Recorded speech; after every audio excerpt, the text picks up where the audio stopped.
What's up, everybody? It's Chaotic. I'm going to do things a little bit differently today. Instead of being in AFK Arena and going through each hero and discussing how good they are, I made it a little bit easier and I made this wonderful tier list. And I know everybody loves tier lists. This is going to help everyone figure out what they should spend their time on, like which heroes they should, invest their time on, and which heroes are just not worth it.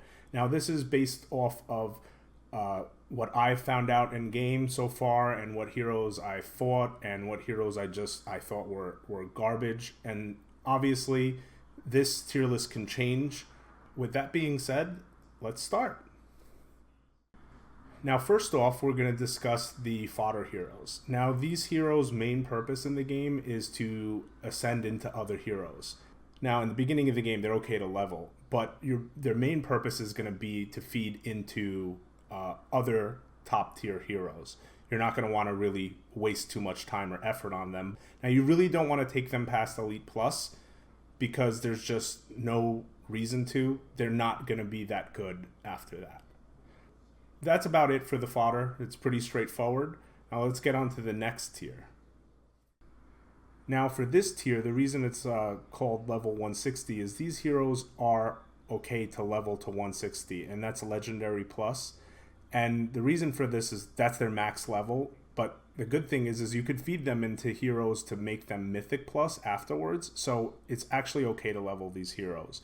They're actually really, really great in DPS, and they're good beginner heroes. So these three heroes, I would say, if you get them at the beginning, these are what you want to put your fodder into until you get those better rated heroes that you can spend more time and energy on.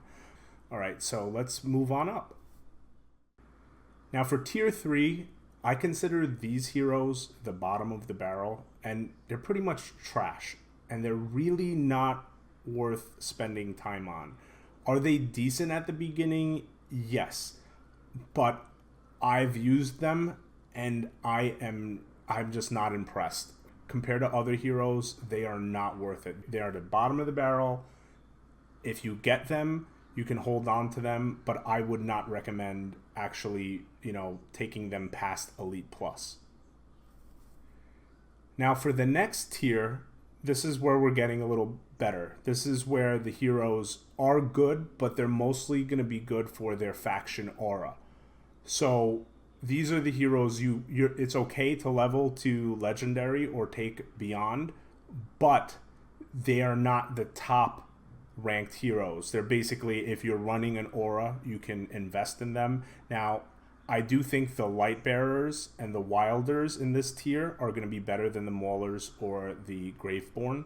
The Graveborn is kind of lackluster in tier 2, but the Wilders and the Light Bearers are way better off in this tier. But like I said, they're mainly to increase and better off your aura. Now our next tier is tier 1. Now these heroes I would consider top tier heroes also in their faction. So basically when it comes to faction aura, these are going to be your best to help that aura out. So basically in this department, the Light Bearers and Wilders are a little better in this tier than the Maulers and the Graveborn. Now for our best tier, which I'm going to call the God tier heroes, they are the best heroes in the game. Hands down, they will basically carry you. Making these heroes over any heroes are worth it. First off, for the Maulers, we have Brutus. I'm pretty sure he's the best hero in the game at any level and at any stage in the game. Now for Graveborn, we have Shannara. Her poison is just so strong. She basically can solo groups at Ascended. She's just amazing. At mid-game, I would say, 60 to, 120. She's not as good unless you have her really, really geared. So basically, at Legendary, she kind of falls off around those levels. But at late game, she's one of the best DPS overall in the game. She can just solo everything. Now, for the Wilders, we have Tassie. Now, she is just basically pure CC. She's not damage.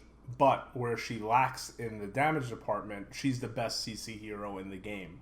So the reason she's a carry hero in that aspect is you just win fights. I don't have her personally, but whenever I'm in Labyrinth or anything else, I grab her and she makes everything easy.